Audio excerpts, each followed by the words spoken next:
Hey, what's up? So here's the update video um, for January. Some final thoughts and plus the goal for February. As you can see here, I don't know if the cursor, you can see the cursor, 66,147 hands. Uh, Pretty bad end of 5 and a 10. So anyway, don't want to get too much in details. Thing is that things continue to go very bad.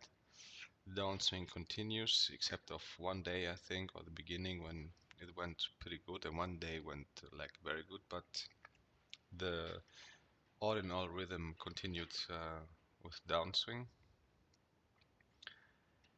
Uh,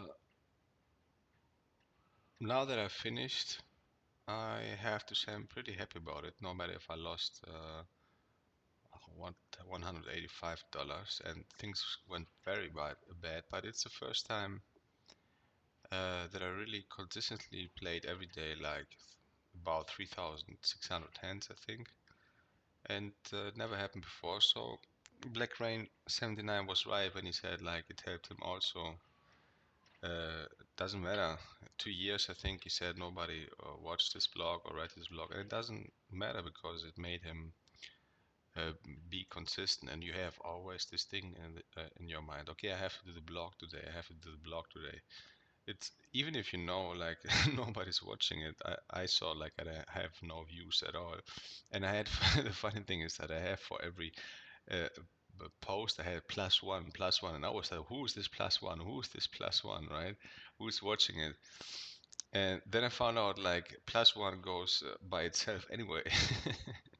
The moment I post it and I reload the page, it's plus one. Maybe Google does it to give you some positive um, like motivation or something. So it seems like nobody watched it, but it doesn't really matter because it gives me the motivation to do it every day. And I do. It's like a poker diary for yourself. I do for many many years a spiritual diary where I write down how many hours I meditate and what experience I had and so on and so on.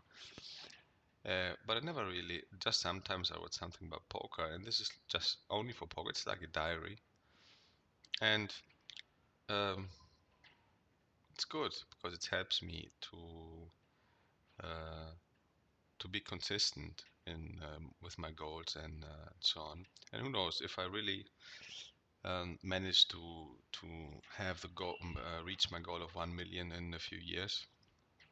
I bet my ass there will be many many people who will be interested in reading also the first blogs and how it started. And especially, it's good because it's going like very bad, and for others then to see like, look, he did it, he made 1 million, and he had like the baddest downswing ever. I never heard of 250,000 hands downswing.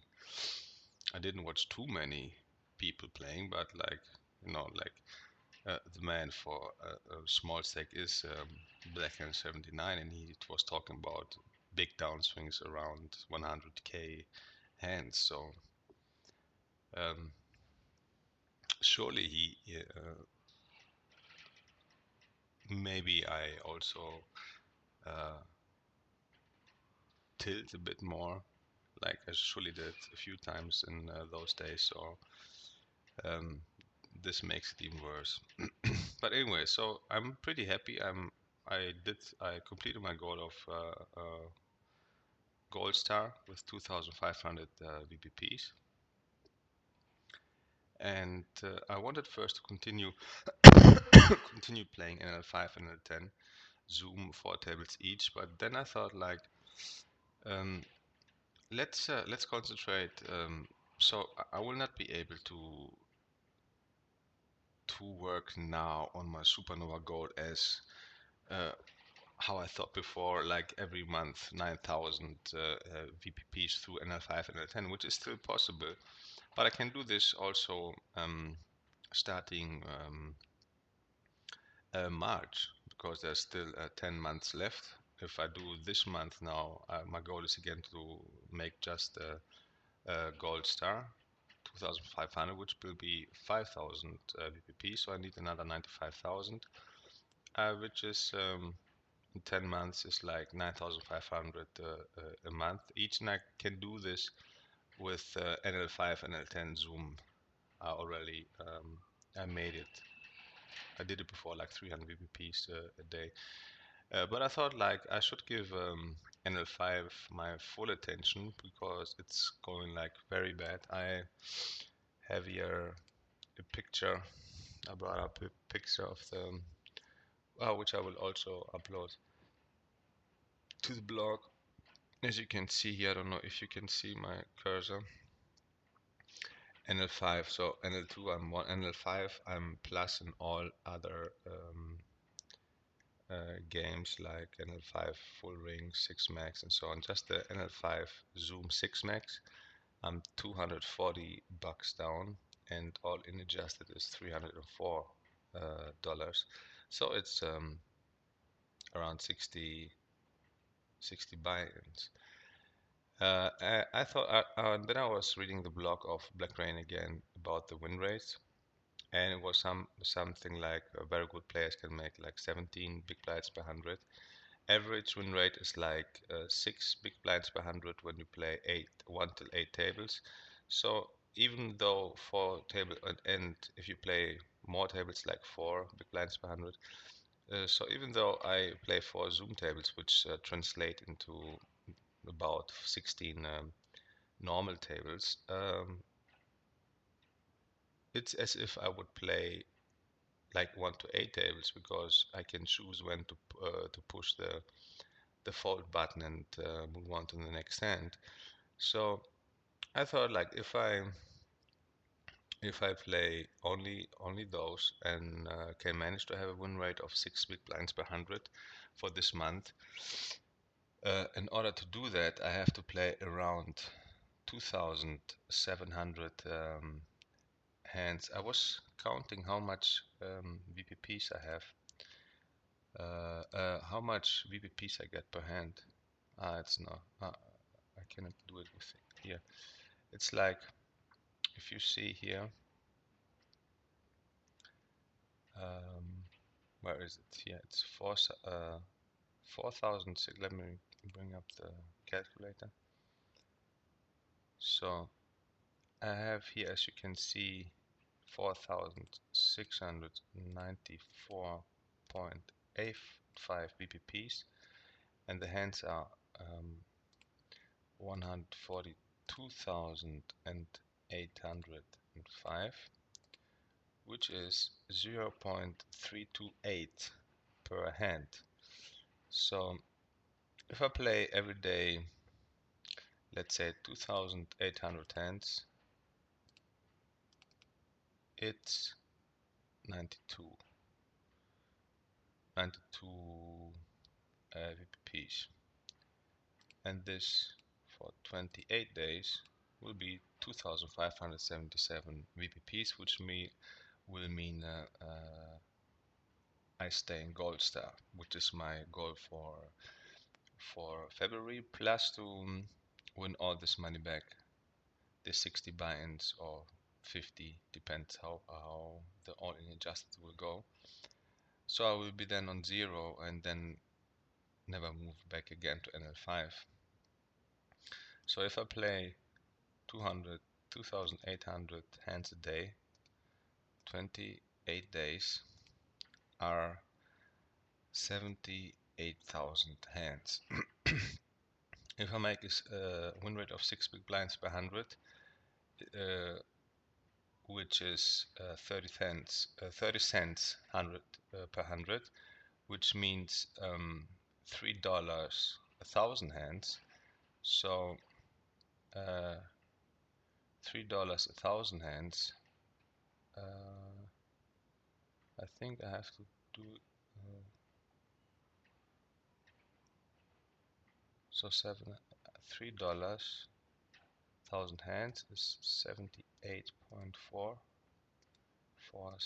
78,000 is $235, and as you can see here I'm down $239, so I can even that out And of course, chances are bigger that I can do it if I play only 4 tables NL5 zoom instead of also the NL10 zoom full ring, which is, I don't think it's too difficult, but I have to change always. I cannot concentrate so much, so I thought like giving my full attention there. So this will be my goal for February. If the downswing stops and I can do this, but we will see. The win rate, of course, is not in my hands. It depends on how the hands will play out, and if I continue to be unlucky, then of course I cannot do this. But at least the 2,500 VPPs I can control, and I will control. This I will do no matter what. Except of course if I lose too much money, and I have to stop then. But till now I have 198 dollars on my account, plus the 20 from the Poker School Premier League will be 2,220 dollars, which is 44 buy-ins for NL5. So, and plus I will get there's this, as I told you, this ultimate challenge, which I already have. Let me see. Let me bring this up here. I had this thing that I had to have. Here's a bonus status. As you can see, it's $82. I need 3,300 VPPs. I have till now 2,176. So for 14 days, which I will be able to do with this rhythm, which means another $80. So I will have around $300, which is exactly as much as I'm down, which is 60 binds. So um, if I play also NL10, then it's just 30 binds NL10, right? So if I just play NL5 with 60 binds, and this should be enough. If I lose also those 60 binds plus the 60 binds here, then I think the message is clear and I have to stop. On the other hand, I will give myself more chances to win, even if the downswing continues, if I have 60 buy-ins, as which I watched a video from Black Rain. I remember he said 40 to 60 buy-ins should be enough if you can beat the level. I am sure I'm beating the level, as um, like my quality of play and the level I can play. I am beating them, just that I have this bad luck. So I will cut down the tables and play only NL5 to reach this goal. And then we will see what is next, because NL10 then the VPPs will be a lot more, and it will be much easier to collect than also the needed VPPs for for Supernova. Plus now I will have 300 plus the 300 here, which I will be $600, uh, um, which is then also 60 buy-ins for NL10, and this sounds pretty good to me. The other thing I was watching, I changed also my HUD.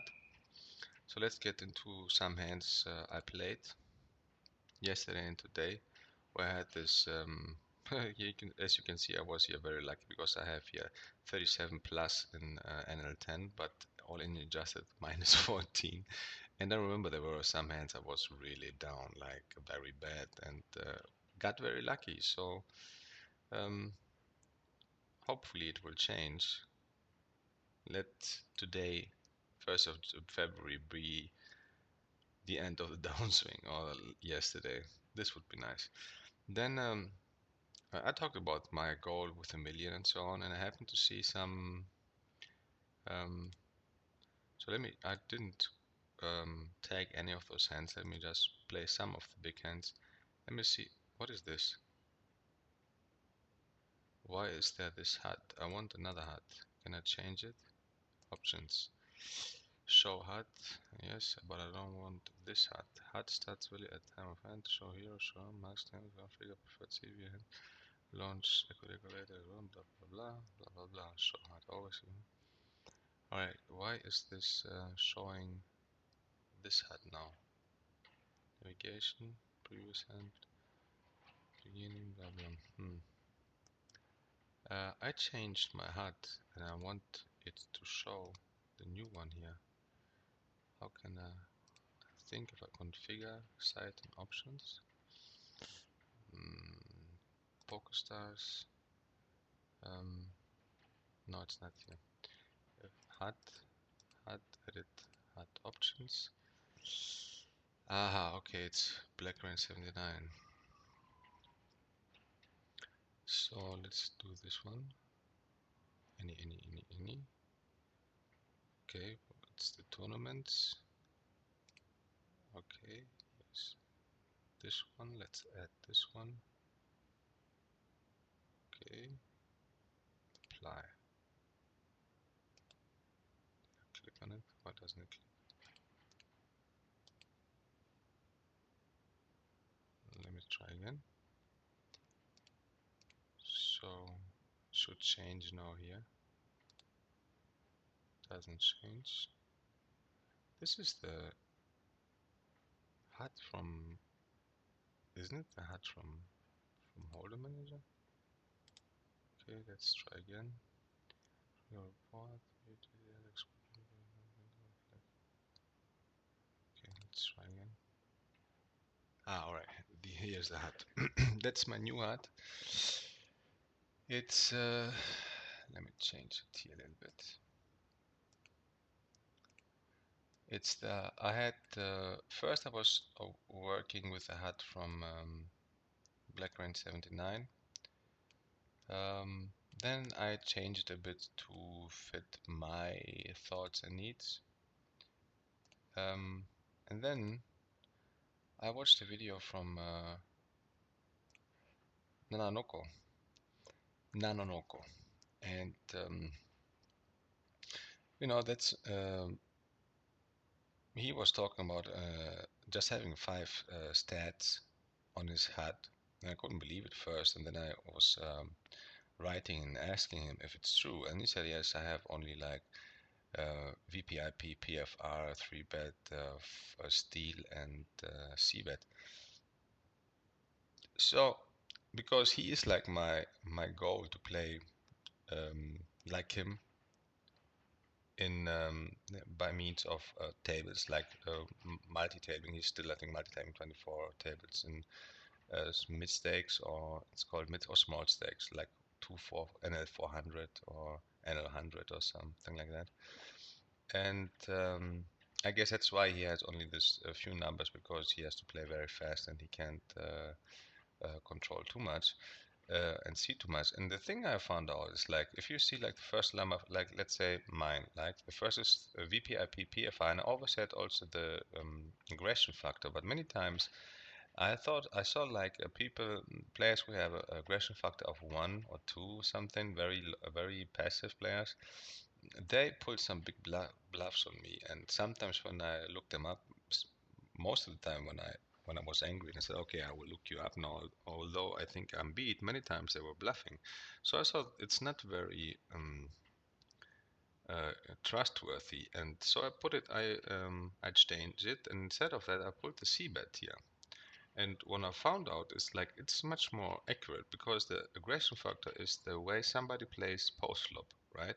So pre-flop you see VPIP and PFR, where you can see how many hands and how aggressive they go into hands, plus the 3-bet, which is, I think, this one, 11 at my stats, 3-bet.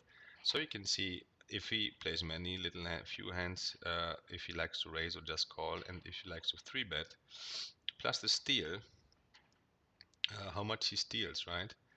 Before I was always looking at how much they fold to 3-bet when I wanted to re-steal, or fold to re-steal, but now I thought, like, um, it's much better to see how much they steal, because if they steal a lot, then usually they will also have to fold a lot, because most of the time they have bullshit.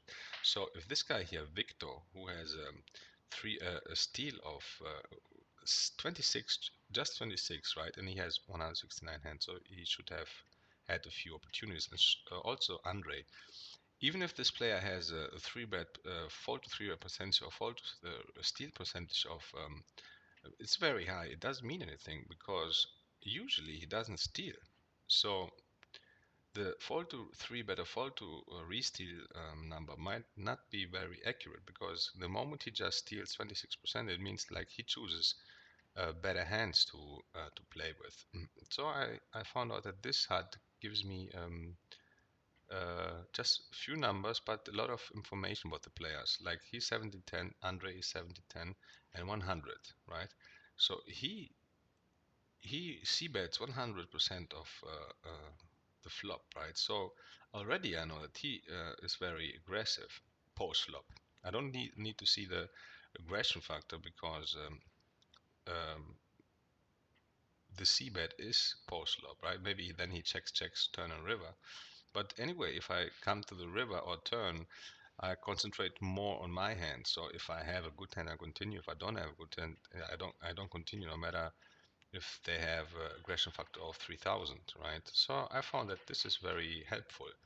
Um, Plus, before I had this fold to steal stat, and when it was high, I just I bet to steal their blinds, but many times it did go wrong. So now, instead of fold to steal, I can see at the 3-bet percentage, right? Which is the same thing, because if he has, like here, Andre has a 3-bet percentage of 2, which is from 47 opportunities, he just 3-bet once. I don't have to see if he is his fold to steal percentage, because the moment he doesn't 3-bet much, he cannot also re-steal much, because the re-steal is a 3-bet many times, right? If I bet first.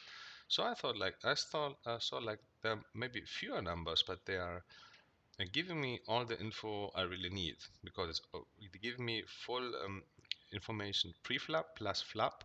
And then anyway, if I play when I continue to turn and river, it's more about my hand, right? If I have a very strong hand, I continue anyway, no matter what starts I have. If I have a bad hand, I will not continue, no matter what hands I have. The only situation where it helps is like when I have a mediocre hand, like middle pair or top pair, bad kicker, and so on and so on. But as I said, I see many times that the aggression factor was low, and they still bet with air. So I like this HUD, and it takes just little space. So plus the other thing, there was this video I saw with him, Nanonoko, and Frosty, and who's I think also Team Pokerstars online player, and they were reviewing two hands of him NL 100 and two hands of Nanonoko, I think NL 500. And so my goal is to to make a million, right? And those, I don't know if Frosty is, but Nanonoko is a multi-millionaire, right, through poker. And the thing is, like the way they talked about the hands, how they explained their decision, why they did this and that, it didn't sound to me like something super difficult, right? I understood everything. It sounded very logical. It wasn't the thoughts which were like, "Oh my God, like this is so complicated." Let's say I wanna, I wanna have a PhD in physics, right? And I hear now people who have it talk about physics. It would sound to me like Chinese. Like, oh my God, this is like so difficult. How to explain like, really explain like the relativity theory of Einstein or whatever. It will sound like Chinese. Now, we don't know if I will be able someday to really understand that and be also able to explain that. But in this case, I was like, okay, all very logical and isn't something super difficult, rocket science or whatever. And those guys, or Noranoko at least, is a multimillionaire. So it doesn't look too difficult to reach that goal if I continue. If the downswing stops and I step by step become better and better and better and better and better. So that's that. Now I have a few reviews. I didn't look at the hands. I just remembered I had still some bad beats and suck outs and so on, coolers, but I had um,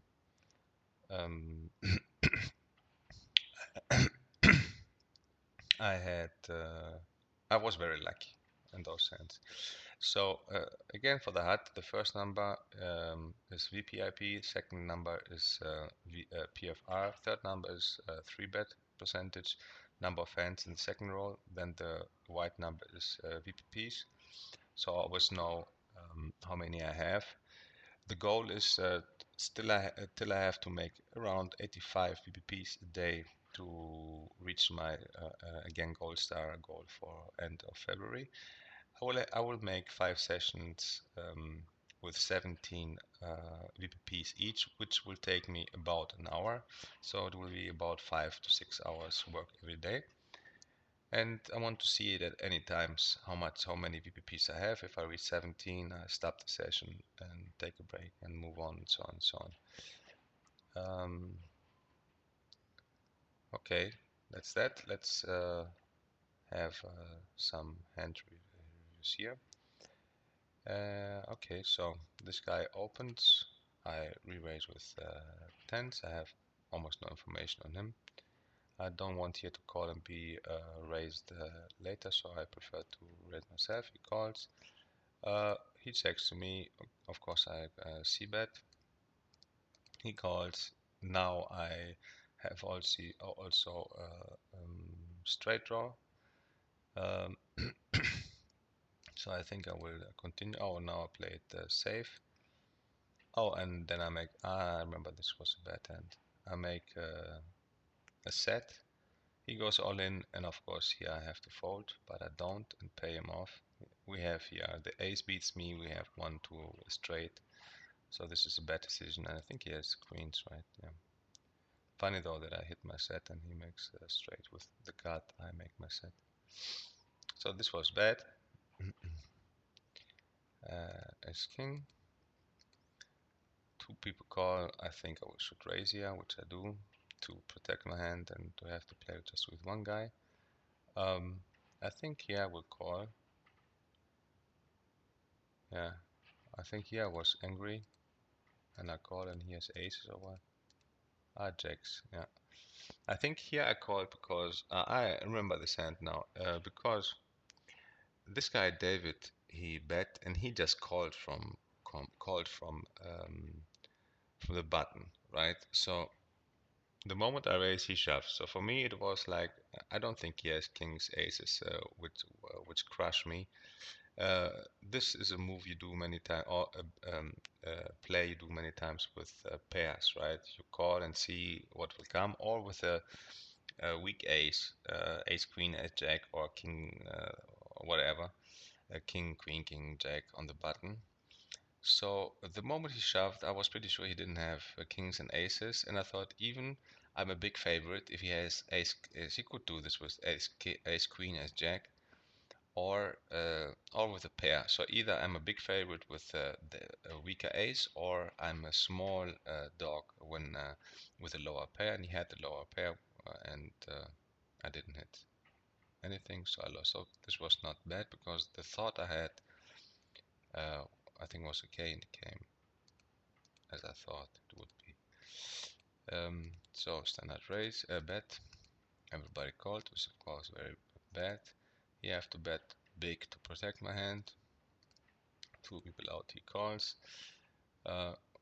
Okay, this guy is pretty active. 38, 22 plus 100% bets the plus the c bet plus 4% 3 bet and steals. Yeah. So I think I bet here again. He raises all in, and now there are a lot of two pair set. What there's even no, there's no straight, but hands that beat me. But I will not back down. Which he got lucky on the turn. I should have folded there, I guess. So I bet from the button. Okay, I had big. So he raised me. I just call not to scare him away if he does this with queen jacks or ace x or something. Oh, maybe I guess he would do it with. I didn't want to scare away a lower pair. So I bet again. You raise, you go all in, and this was super cool. I think yeah, he had the king. This one, okay. Another one. That's not so big. pot, so this is the last. I bet he raised me. Here I should, oh, I re-raise him. Oh, because I see here he has a 3-bit percentage of 10, which is pretty high, plus he's on the button. He's a pretty tight player, but he is not so aggressive because he c-bets the flop just 30%, which means he this is also a good thing I saw about the c-bet percentage. So um, the chance to hit the hand on the flop is like 30, exactly like this, 30% if you have ace queen or whatever. So with the 33 I can see like he bets only when he hits it, right? Which means like he's not very aggressive post flop.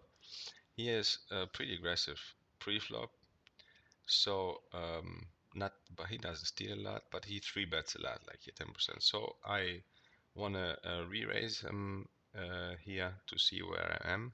If he chooses to shove here, of course I have to go. He just calls. Standard c-bet. He shoves. I should fold here, and I do. Okay, so that's enough. Let's see the hands I won.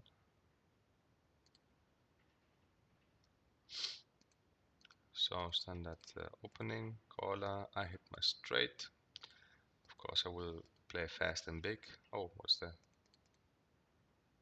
So I bet pot, he raises me, I re-raise him, we go all in.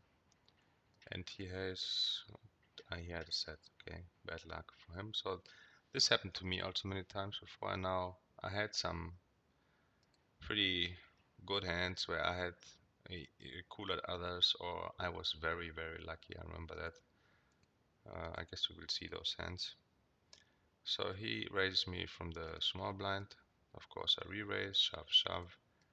And he has what? Kings. Yep, another cooler. Again aces. So there's a raise here, mini raise. So of course I re-raise again, call. He's out. That's pretty interesting.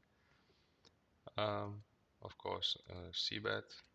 He just calls, doesn't fight back. So I will just bet it. I did already all in. Maybe he had a flush draw. What? Ah, king 4. Well, that's a bad player. Now that was very bad. I guess he turned a gut shot. That's why he played. Oh, this was very bad. And that's what I mean. Look at this guy. He's a 17-12, which translates into 11-6 in full ring, which is like pretty tight, right? He has a though very big, pretty big 3-bet stat, and almost never steals, like very passive in the late position, right?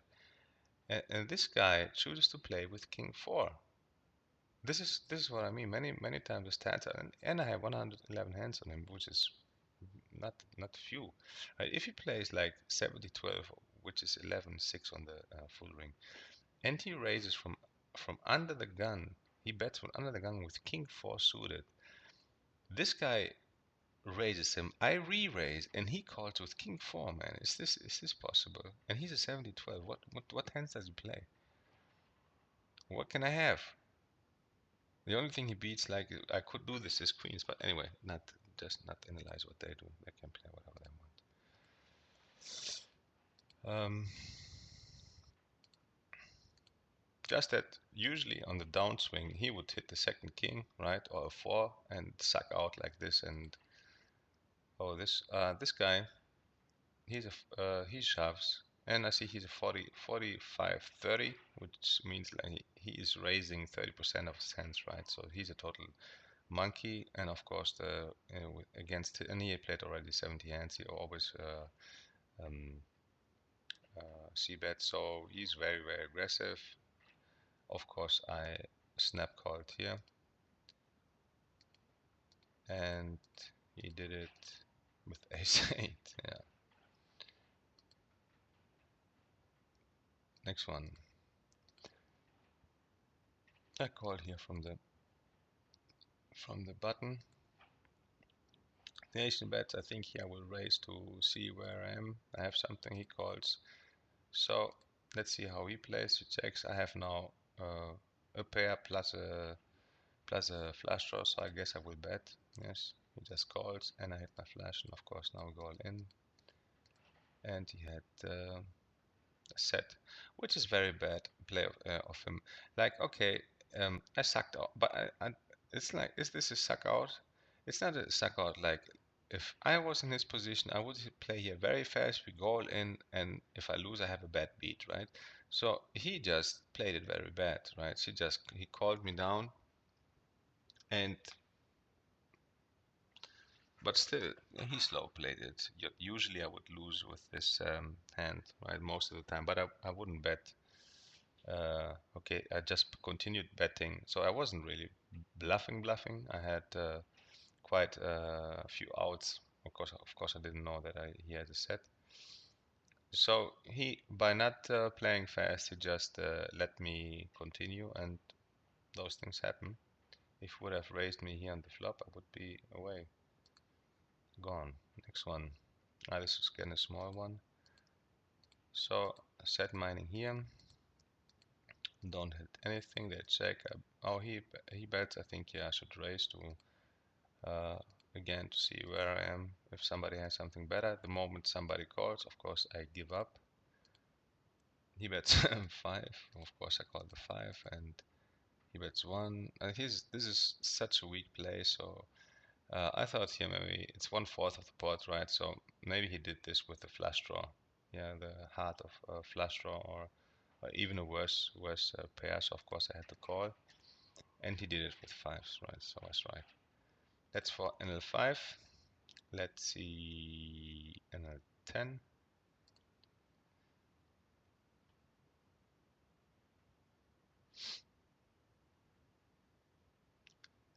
Let's start again with the bad hands. I don't know, just one.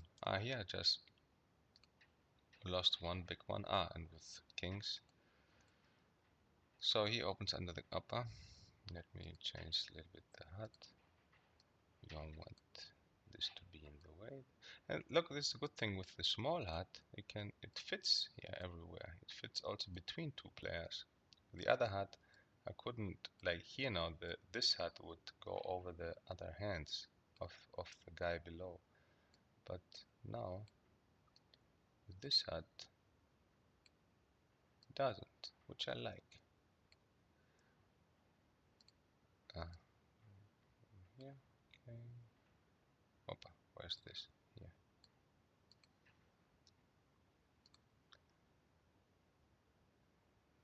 So he calls, of course. Here I raise.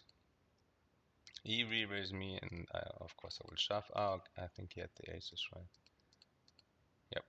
So very standard. Cooler. I coolered one guy with aces, and he coolers me. So it's 1-1. 1-1 is okay. Don't have any problem with that. And this is very small. Well, let's have a look at it. I guess I will fold at some point. I raise here. He calls. Standard continuation bet. He calls. Now I'm gone, of course. And I don't even, I call the little one. Okay. Check. He calls big. Of course, I cannot call this one. So that's it. That's all the other pots are too small. Let's see the winnings. The ones I won. Again, first hand kings. So I'm pretty similar with the other one. I had aces against, so of course I have to raise here big to make them go away. One caller, two caller, three callers. That's of course very bad for me.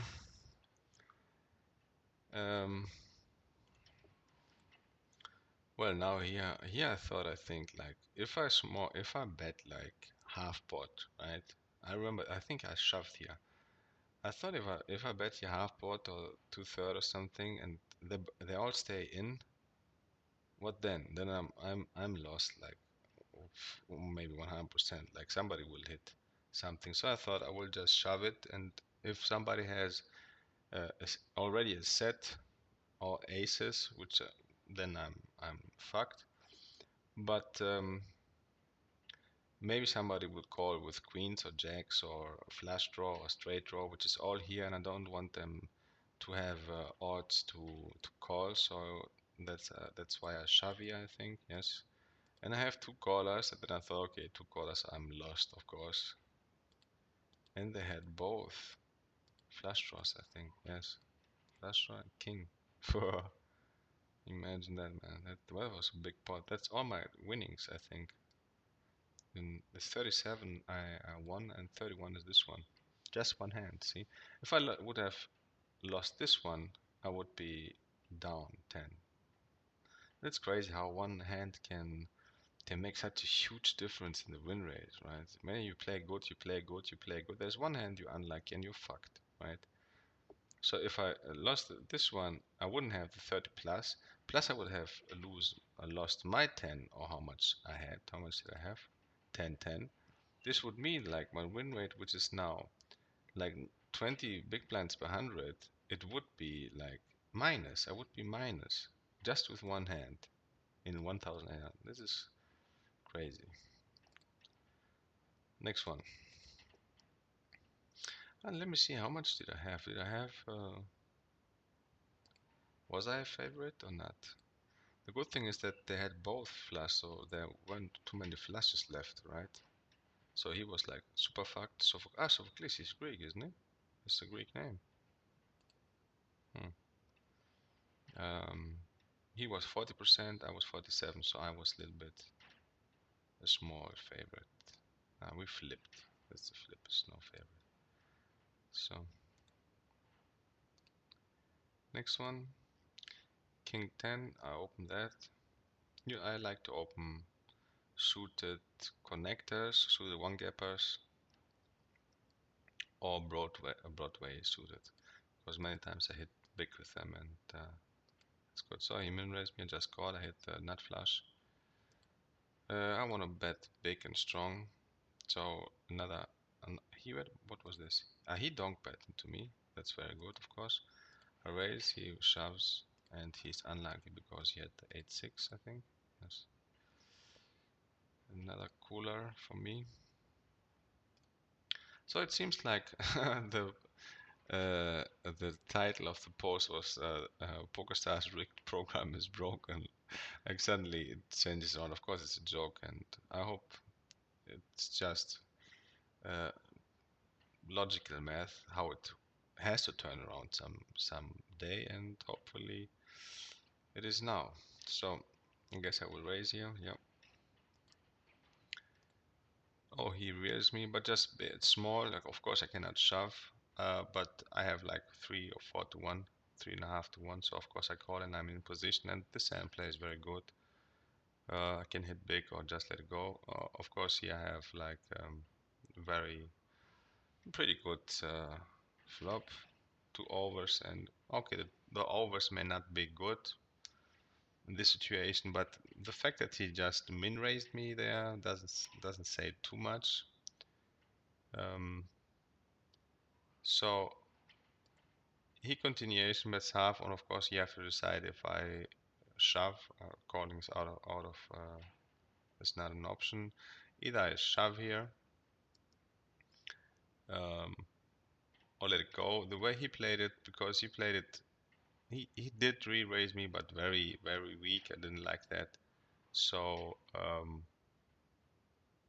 I decided here to shove, and I hit my straight, and he had the kings. Yes. Well, if he would have re-raised me bigger pre-flop, I would have been out, right? So next time, my friend, play it faster. Of course, here I'm. How much did I? This was a bad beat, of course. I think 61. Ah, no bad beat. 60-40. Because I have the. Okay, I have the. No, I have the flush draw, which is already 36 plus the runner. So it's 40. 1.5 to 1. So it's no bad beat.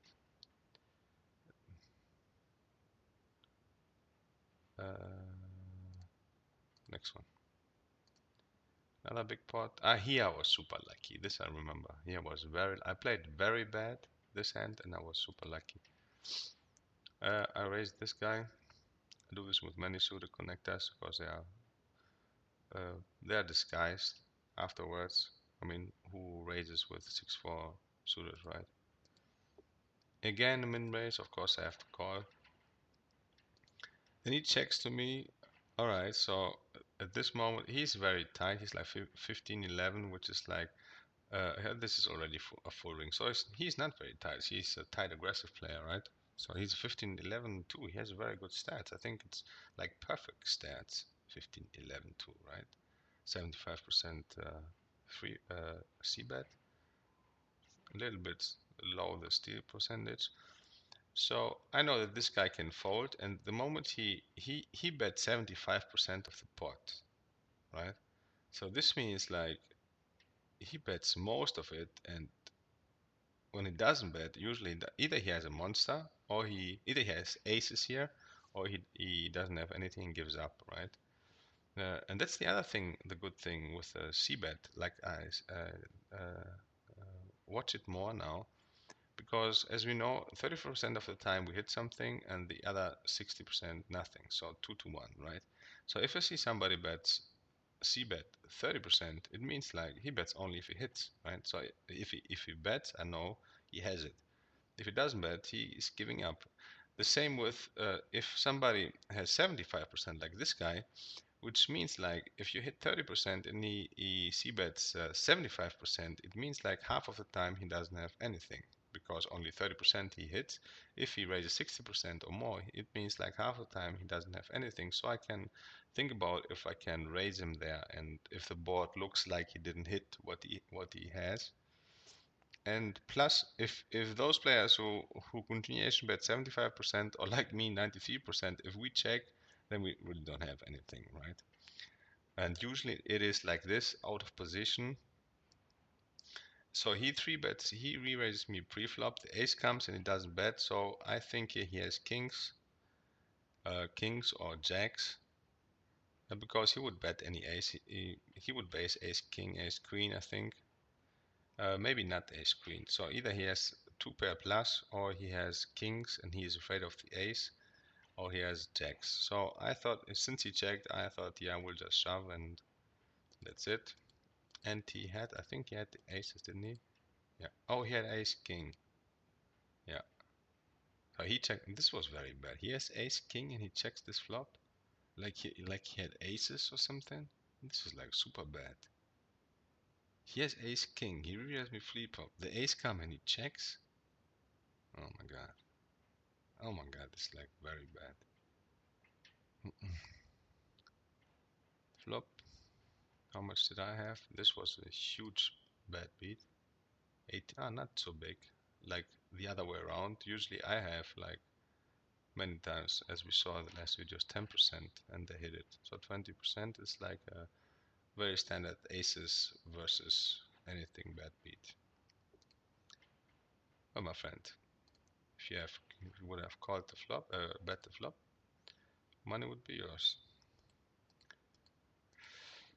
So yeah, again, don't wanna have two players in, one goes away. I hit my set, so of course there's already a straight in, there's flush draw, so of course I want to back very very big. He does it for me. So either he has a flush draw, a smaller set, kings, aces, or a straight already. And oh, he had a monster draw, right? He had the flush draw plus no, he didn't have a straight draw, so it wasn't so big of